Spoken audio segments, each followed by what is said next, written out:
In today's video, I'm going to teach you how to convert a PDF to Excel using Adobe Acrobat Pro. We all know how frustrating it can be when you need to extract data from a PDF document into a spreadsheet, especially when precision is key.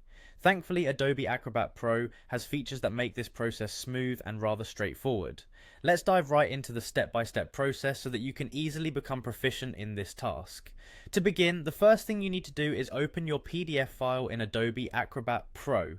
Make sure you've launched Acrobat, then navigate to your PDF file by selecting File in the top menu and clicking on Open. Once you locate your file, select it and hit Open once again. Your document should now be displayed on the screen.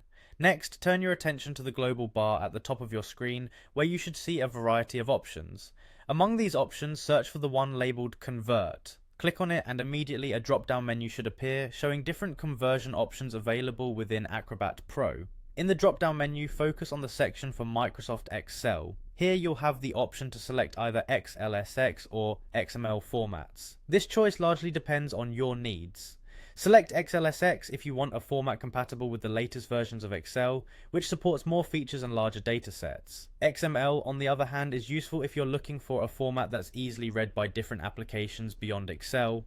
Once you've made your selection, simply click on Convert to initiate the conversion process. You'll see a status bar indicating that the conversion is in progress. This might take a little time depending on the size and complexity of your PDF file. After the conversion is complete, a Save As dialog box will pop up. Here, you have the opportunity to choose the destination for your newly created Excel file. Navigate to your desired location on your computer, and don't forget to give your file a descriptive name to help you easily identify it later.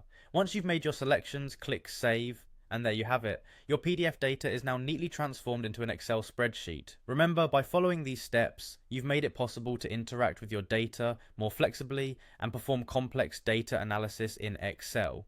If you encounter any difficulties during the process, reconsider the format and settings, or refer to Adobe's official support page for further assistance. Thanks for watching, and be sure to like and subscribe for more helpful tutorials.